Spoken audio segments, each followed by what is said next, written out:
Well, either way, this is a new project that I'm working on to try to get a handle on what's going on in Japan. There's, the American Ninja Warrior here is so big that most people don't know what's going on in Japan. And so I've been following this now for, God, almost 8 years now.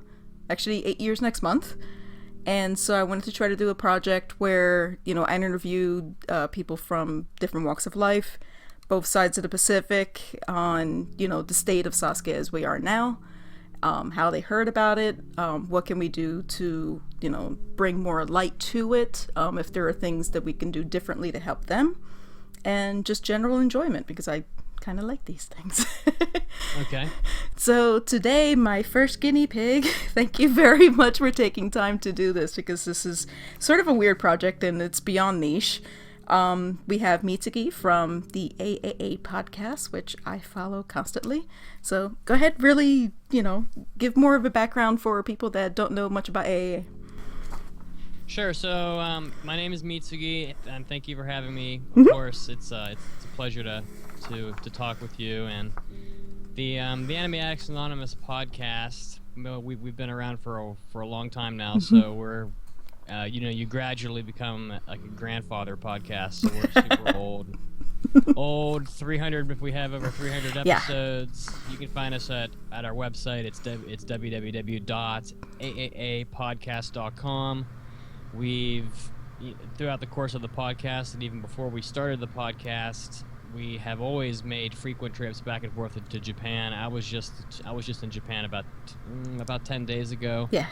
And I think the total number of trips to Japan is over 10 now, and including 4 years of living there. So that's a lot of 15-hour flights. Yes, I've done it once. It's not pleasant. It's not pleasant. And you're coming from the East Coast too. Yeah, and this last time I transferred in Toronto, so it was just one giant flight all at once from Toronto to Haneda Airport. So yeah, I don't know that I'll ever fly from Toronto again, but I did Chicago. Yeah, I've transferred in Chicago before also. Other than just basic knowledge of anime and knowing a lot about Japan, in 2010 I graduated with a master's degree in business with my MBA degree, so hopefully I can give some educated opinions about various aspects of business if you need that, and it's a pleasure to be here, and I help you in any way that I can. Thank you very much. I appreciate it. It's a unique experience experiencing it from the other side of the pond, but having a really good sense of what's going on in Japan, and the fact that I can speak to someone in English, that's a rarity. And so right. I just appreciate it, because you also, in Anime Addicts Anonymous, I can never say that's why it's a lot easier saying AA. You guys follow everything, not just, anime, but just everything Japan. And so I've seen different aspects that you follow, and it's always really interesting, because it's a little bit different than just like sticking to just one topic. Just like you're interested in the entire culture. And I've always considered Sasuke to actually be part of pop culture in Japan. I mean, everyone knows, at least have heard of it, even if they haven't followed it recently. So what's your background on Sasuke? I mean, how much do you know about it? Did you hear from it here first, or did you see it in Japan? That sort of thing. I started watching Sasuke on G4 television, and they refer to it as Ninja Warrior. So I think that's how most people in the States know about it. And I was one of those people that pretty much watched it whenever it came on, whether it was a rerun or not, just because the whole idea of it was fascinating. There's not really something like that, or there wasn't anything as intense as that in the United States. And being a fitness buff, I always thought it was interesting to watch the sort of feats of strength and dexterity that the people have to go through to be able to complete the course, which hardly ever happens, which was another reason why I liked it. So yeah.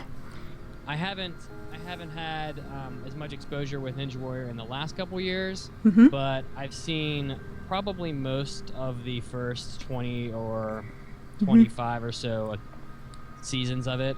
The stuff that aired on G4.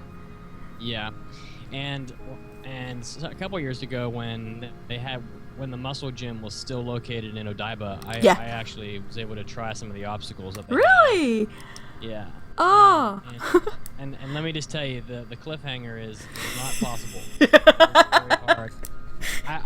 I was able to do the wheelie crank move, whatever they call that one, where you have like the crank and you hang from it. Arm bike? And the arm bike, and I was able to do the one that's sort of similar, but they have the metal rings, and you've got to slot them through like the bent pipe. So, and the salmon ladder. Okay. The I think I got about 8 inches into the cliffhanger and just gave up.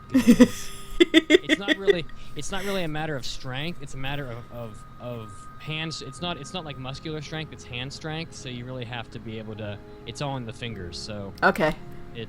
There's a lot of hanging obstacles in Sasuke, and finger strength and very specific types of moves to get past from like the second stage on. So, have you ever seen the original Sasuke? The TBS version? The one that I'm very familiar with is with Makoto Nagano, and he's probably my favorite. So as far as my exposure to it, that's what I'm familiar with. Okay. Because the two versions, of course, the G4 version, which stopped now 5 years ago. It was 2011 was the last time. Maybe 2012, so 4 or 5 years ago. And the ones that have been lately, the only way that you can watch it would basically seen, directly from TBS. And those are the last 28 through. We're now on 31. Yeah, 30. So my exposure stopped with G4. Which is actually pretty common, and a lot of A&W people now have never seen it.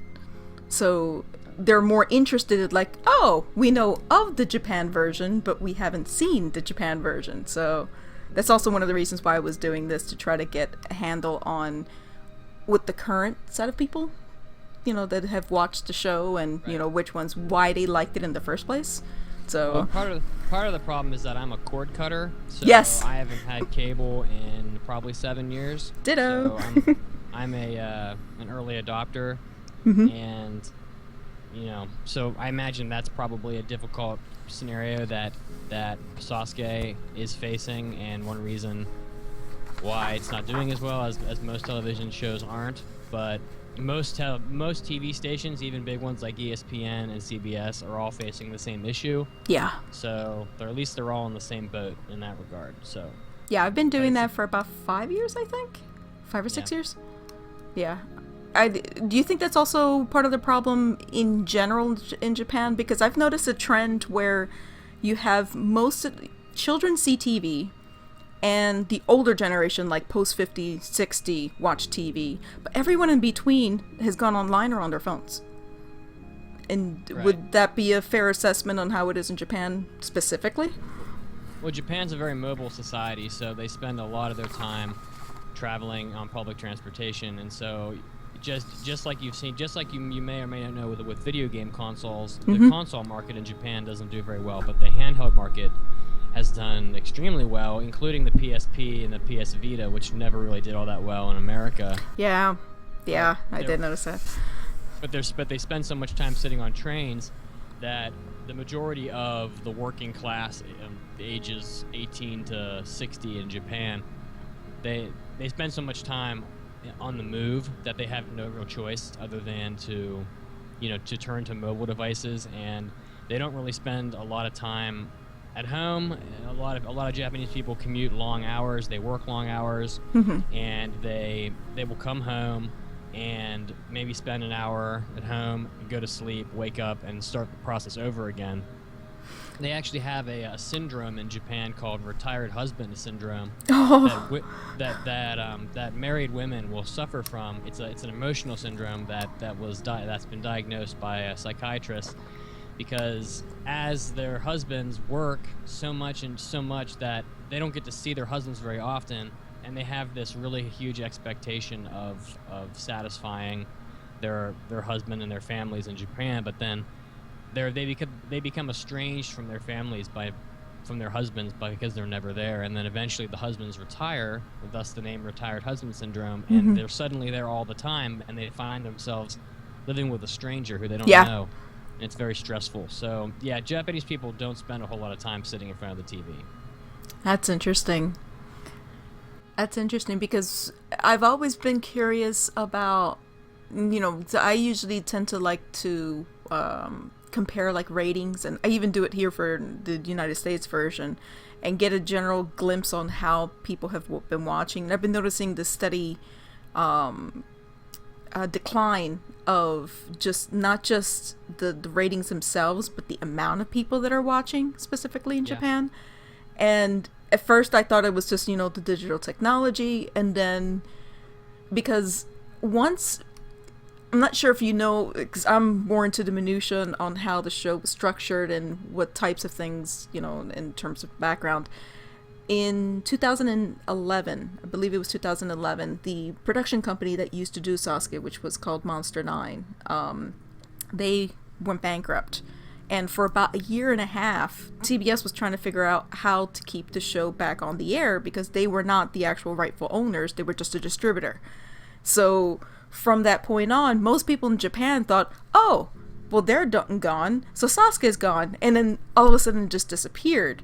And when they did come back, TBS did almost nothing in terms of marketing and whatever. So I kept thinking it was, well, because it's TBS is not marketing enough, or was it that Monster 9 did something differently, or is it that people are just separated from television? So it's sort of trying to figure out what that happy medium is. Is it, that not enough people know that it's actually on? If it is on, are people just not into that thing anymore? Has that, ship, sailed already, where, that type of show is not popular? So those are the type of questions that I have. What are they doing wrong? What could possibly be fixed?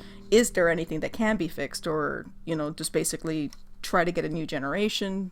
Any ideas on that?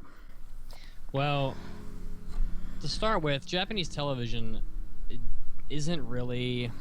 It's very different from television in the United States, in that they don't have the same... The programming is not at the same level of entertainment as we're used to in the West. Like in Britain, in Britain, they have, they have their television shows that are even popular in the United States. HBO and Showtime, they put tons of money into their television shows, and just the general daytime TV in the United States is very high budget, and people expect that. Well, in Japan, it's not the same. So Japan's television is, for one, very low budget, and part of that is because these television stations, they know what kind of return they can expect on the television programming, just in the form of advertisement. Right. And because they expect such a low return on their investment in marketing, you find that not a lot of money is put into the shows, and also not a lot of money is put into the marketing of the shows. Okay. And because the shows aren't quite as enticing, I think that's one reason why people don't tend to turn to television programming as their primary form of entertainment. A lot of people in Japan prefer other methods, like manga. Manga is probably the most popular form of entertainment in Japan. Mm-hmm. Is it also because it's mobile? Yes, it's because it's mobile and it's cheap. So you'll see. It's very common to see 5-6 businessmen after work standing in a 7-Eleven reading a manga that they haven't even purchased. And it's just because on their way home they can go in and read something, and they probably shouldn't be standing there and reading it, but Japan's a very non-confrontational society, and so it's not like they're going to call the police or something like they would in the United States. They're just going to kind of, there's a general sense of how much they can get away with. Maybe they'll read half the manga and leave. But, yeah, so that's one issue, is everything's always about your return on investment, and Japan is just not it's not necessarily easy to hear, but Japan's not in a good place right now in terms Yeah. of their economy. There's a lot of confusion from the top in terms of the economic guidance that Prime Minister Abe is giving them, and with the social pressures they're facing, like the declining birth rate and the decreasing population. That's not doing a whole lot for their economy either. So I mean, when your population is dropping by a year or by 1% every year, you can kind of expect that's, the ratings on television shows are only naturally going to come down. That's just there's less people watching. That's just less people watching. I noticed in the last time I was there, which was last year, mood was very different. Again, this is coming from an American standpoint and going in there. It just felt so different, and no one really, like, even when I had mentioned, where I was going, whatever, they go, oh, okay. And then they just went on their way, as opposed to what I would have I would have thought, when's it gonna be on TV or anything like that. Is that they're not, they're preoccupied with other things. Yeah. Well, it's a busy society. Yeah, especially Tokyo. Even though the United States technically, I think we technically work more hours per year than Japanese people. Japanese people tend to, because in the U.S., we're worked like dogs. I mean, if you can look up the statistics, and it's a little bit surprising because we're in the top 10 every year in number of hours worked. But in Japan, they work a lot of hours off the books. So salary man, we're 10 o'clock at night and they only get paid until like 6.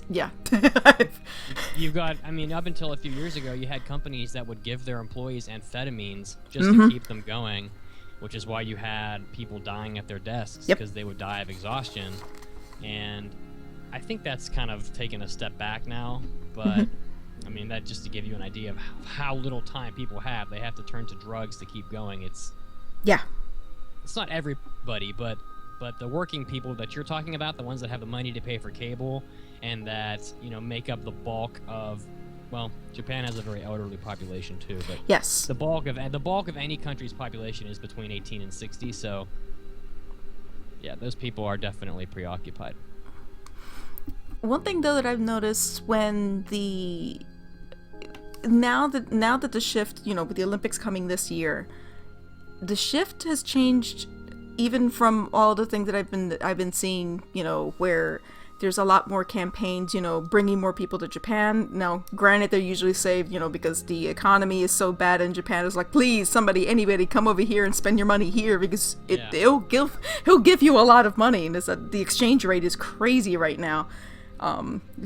First time in my life where I gave them money and they gave me more money back. It's just like, that was crazy. So they had a negative. Did you know that they have a negative interest rate? Yes. They literally pay you money to take money. Yes, it's scary. That's the first time I ever seen anything like that. I'm like, oh, this is bad. So whenever I did any business over there was a very big smile on their face going, it's just something to keep them alive. And now with the Olympics coming in Japan in 4 years, there's like this big shift of trying to get as many authentic Japan things to showcase to the world, because all these foreigners are going to be coming in. And I even noticed it with this show, where there's more focus on it, simply because, hey, it's a sports show and there's the biggest sporting event is coming in 4 years. So that's when I was thinking, all right, what possible way? So especially knowing that Japan is now so mobile, with something like having like a VOD service where either they have some of their shows online, because that's a big problem with this show specifically, let alone TBS, because TBS has always been, even on the anime side, the least amount of shows that they actually have in physical media or even streaming or anything like that. Not that they don't stream anything, but the least amount out of all the stations. And I'm noticing, I guess probably going back to what you were talking about, where they don't see the return coming back, so they don't want to invest in something like that because they don't think that they'll get their money back. Do you think that's probably a valid assessment? Well, sometimes it's a matter of the. Now I don't know a whole lot about TBS Mm-hmm. in terms of how they're run, but sometimes it's a matter of the company's culture and the opinions of the management. Mm-hmm. So I mean, it could be simply a matter of that TBS is a very risk averse sort Mm-hmm. of organization, or maybe they're not very progressive and they don't. It's just for example, Studio Ghibli was, you know, an amazing prolific studio for a long time, but Yeah. unlike all of the other studios, they refused to modify the way that they did business, and they got to the point where they couldn't make money anymore because it was too expensive. Mm-hmm. So you see all these other TV stations in some form or fashion doing things differently, but if TBS is one of those organizations that chooses to not do that, then that may be of their own volition, and if that's the case, you might find that Sasuke won't be able to benefit from anything like video on demand simply because they're a victim of the people who own them. I don't know if that makes sense, but That does make sense, and I actually agree with the statement because TBS has been at least in my opinion, the least amount, the company least likely to do any kind of innovative things. Like even when I bring up the idea of doing, you know, live streaming, because there had been live streaming of many other things, very few coming up from TBS. And the idea of putting, you know, something on, even a physical copy of something, there's very few, even just anime, physical copies of things. They've only did one, which was Sasuke 30, the one the year before, 2014. And they did a very limited, very expensive, one-shot deal, and they have no interest in never doing it again, but they still want to get another audience. And so I'm again seeing it from the American perspective. If you're trying to build an audience and you're trying to introduce someone that has never seen the show, you're giving them nothing to even catch up. You know, what is the show? You know, there's nothing really online unless, you know, legally to do that.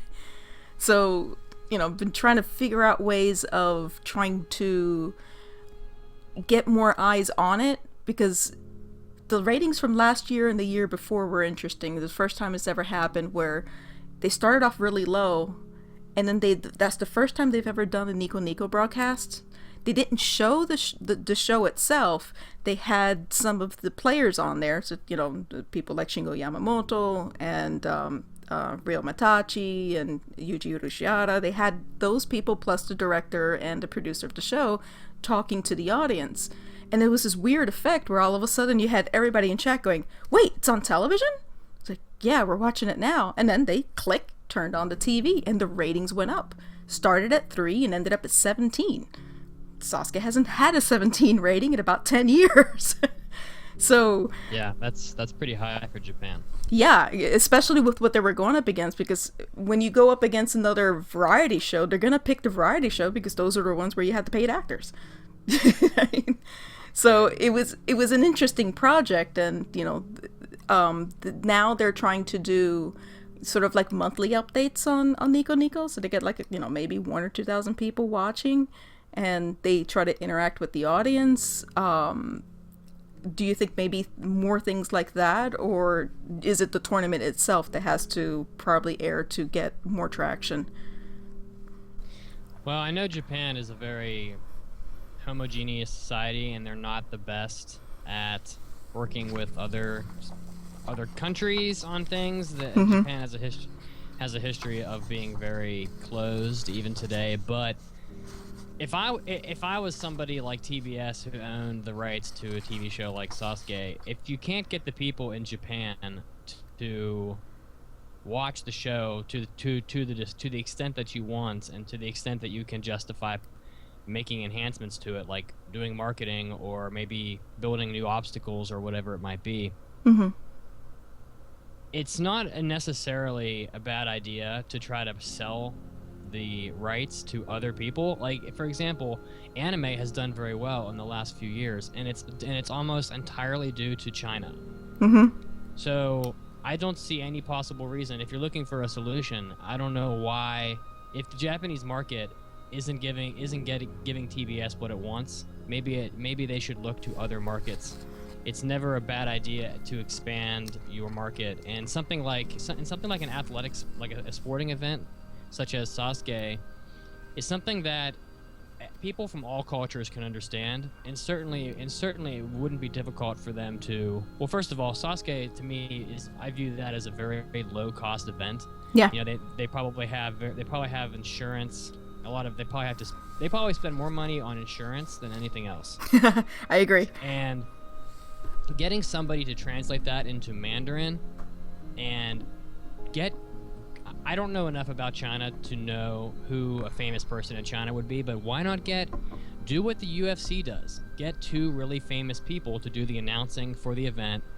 Get them to do it, dub it into Mandarin, and broadcast it on Chinese television. And maybe it takes off in China, and then you can have some royalties going back to TBS, and that's how you find. I mean, have they ever tried to broadcast Sasuke in any country other than the United States and Japan? Yeah, they have. What used to happen was G4 would create the half-hour edit, the Ninja Warrior, the one that you saw, and those sold well. Something like 150 countries have it. But that stopped after G4 went down. So, they're out of the business, and they stopped at 27. And then NBC didn't pick up the license because they decided that they wanted to do American Ninja Warrior. So it stopped about 4 years ago. So the only hope that we have now is that England finally picked it up last month. And they're planning to do, 28 and on. And so the question, at least in our heads, because it hasn't aired yet, is if they're going to start editing the half-hour version. If they are, they can sell back to those countries that used to have that format, that preferred that format, rather than the 4-hour, one-time special, the way TBS airs theirs.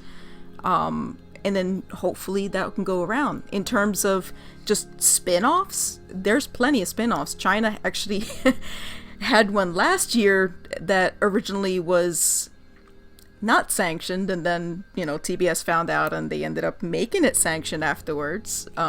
They're doing that again this year. There's one in England, Sweden, Turkey did theirs, Denmark, Germany, France is coming up with theirs. So the spin-offs are doing perfectly fine, and of course the juggernaut that is the United States. But Sasuke Japan itself has been basically isolated over the last 4 years because of that one, once the United States pulled out of that market, it kind of, the well was dry for everybody else because that was the format that they bought. They bought the half-hour format that fit easily if they wanted to do one episode a week or whatever, rather than getting married to an entire 4-hour block, because that is how the original Sasuke is made. And so maybe, I guess that's the only hope that we have in doing that, because each of those, they get the actual tournament cut in half-hour and just the original Japanese audio. Some countries completely dub over it. Heck, the Spaniards just banter with each other the entire time, talking right over the Japanese. In fact, most of the time I think they mute the Japanese and that's just their voices. Some places just put, slap on subtitles and that's all they do. So each country is done a little bit differently. I know China, and specifically for the, they had a show called X Warrior. They had all of their own. And right. Yeah, the only other option as well that I'm thinking is there has been talk over the last year of a Sasuke World Cup, which would basically be the TBS version of what American Ninja Warrior doing now, which is USA versus World. I would assume their version will be sort of like, Japan versus the world, but on that side of the country, that side of the world rather than here. So, but I still see it as a bigger problem is they don't know that it's actually airing in Japan. And I think that's more the bigger issue rather than the actual content itself, because at least the last couple of shows have proven once people know it's on and they see it, they like it, and they get other people to watch it. The problem right now is they don't even know it's on TV. Half the time they have to rely on some housewife in New Jersey to figure out when these tournaments are on, because that's what 90 I would say about 70% of my traffic is from Japan trying to figure out when the show's on. And the reason why that probably is because they've chosen not to engage in enough marketing activity that they're able to build awareness amongst the Japanese public, and it's like I said before, it's probably a matter of them expecting to not get a whole lot of return for their investment, and so they're choosing not to engage in that kind of activity. But I think that one thing you really need to ask yourself the question is whether or not it's having Sasuke as it is now be successful in Japan. Is that what you want, or is it the concept and the spirit of Sasuke that having that live on is if that's the end goal? Because most companies will modify their business activities when they go into a foreign country. Like you've seen, for example, take McDonald's for example. McDonald's will go into a foreign country and completely revise their menu. They have staples on their menu that, such as the Big Mac, that never changes, but they revise their menu items for each individual culture. Well, you've got Ninja Warrior in the United States right now on television, and whether or not, at first I didn't really like it because it was different, but they have Americanized it. Quite a bit. and it's successful in the United States. So if the spirit of Ninja Warrior can live on throughout the world by being modified for individual markets, then I don't see that as being necessarily a bad thing. I think that building an obstacle course such as Sasuke's isn't really a very large capital outlay for most of these companies. Right. It costs $10 million to make one episode of Game of Thrones. Yeah, exactly. They can probably build the entire Sasuke course for less than $10 million. So if they wanted to, I'm sure they could find a way to partner with another television station in another country like China or Korea, and then build a course in China and get famous Chinese people to compete in it. Get Chinese television personalities to do the voices of it, and you could have individual Sasukes proliferate in various targeted markets. It doesn't take a very large percentage of a country such as China watching a TV show for it to be a hit because they've got 1.3 billion people. Yeah.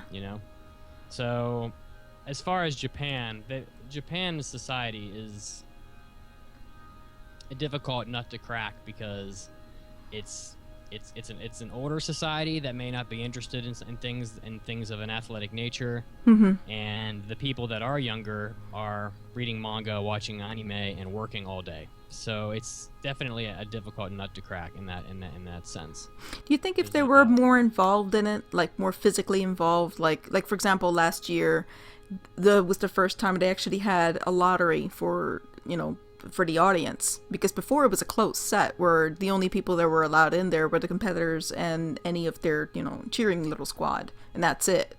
This time around they actually had an entire bleacher section that was just fans, and their list was pretty long. Do you think maybe expanding something like that where have people that are not otherwise attached to the show enter, because American Ninja Warrior is huge?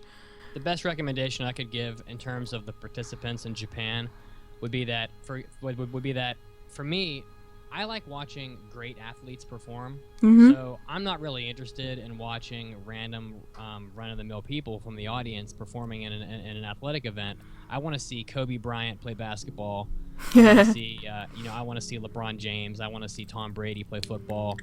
And in Japan, they have a lot of famous personalities. Yeah. So if they want to get people interested in Sasuke in Japan, one thing they could do would be get some of the AKB48 girls to do it. Yeah, I agree. I agree. Get some pop band. If it has to be men, get some guys from a pop band to do it. There's a lot of variety TV show personalities in Japan that people recognize and know, and if they know that their favorite personality is going to participate in Sasuke, I mean, they already do that. They have some of the silly people on the show, like they used to have the Mr. Octopus guy that would just fall into the water and look silly. But get some famous Japanese athletes in there.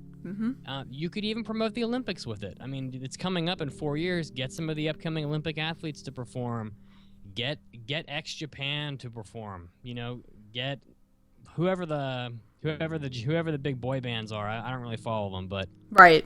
that's one way you could get the average person interested, is if they know their favorite celebrity is going to be in it. Yeah, because they have their own fan base that can follow them to the show.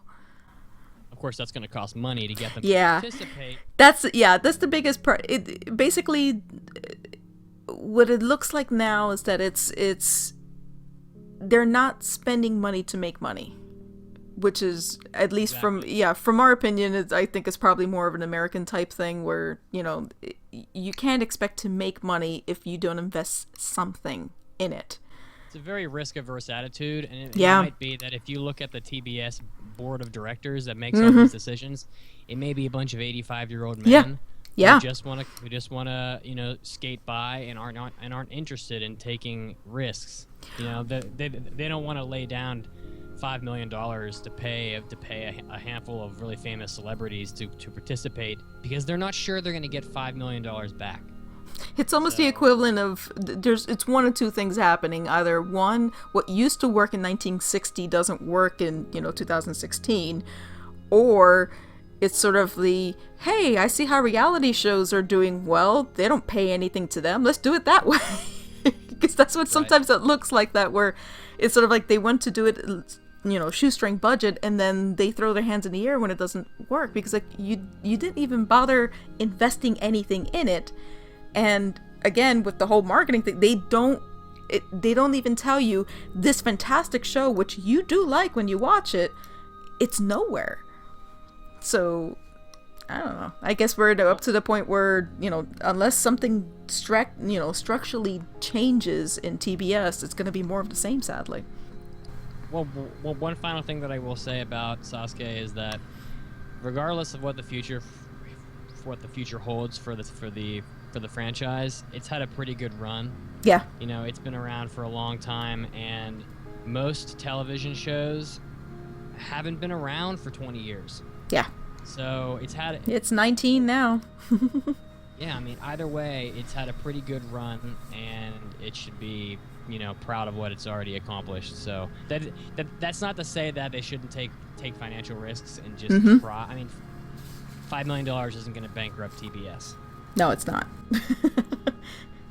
No, I agree. I understand that entirely, and I know from a fan perspective, it's like, you know, if you only did this. At the same time, I can see it from their perspective, going, you know, we've given it all we've got, and we have bigger fish to fry. We can try something else that's new and see if that works out. So, well, that's about as best as we can do at this point, you know. But at least it gives me at least some ideas on, because there's a lot of perspective I didn't know from Japan in terms of, you know, yes, I did know that they were mobile. I didn't know a lot of the other stuff that was going on. Where maybe you should go to Japan and walk the streets and just ask people about it. I probably should. I'd love to be able to finance that kind of show. Because I would ask those types of questions, because I would be interested in stuff like that, you know, just to see, you know, hey, when was the last time you watched it? Do you still like this kind of thing, you know? Yeah, I think I'll try something like that. See if I'm trying to get some of my friends that live there, because I'm not going to be doing that anytime soon. So, anyway, greatly appreciate you taking the time to do this, because I guess I wasn't quite sure what I was going to get out of it, but I got a lot more than I thought. Oh, good.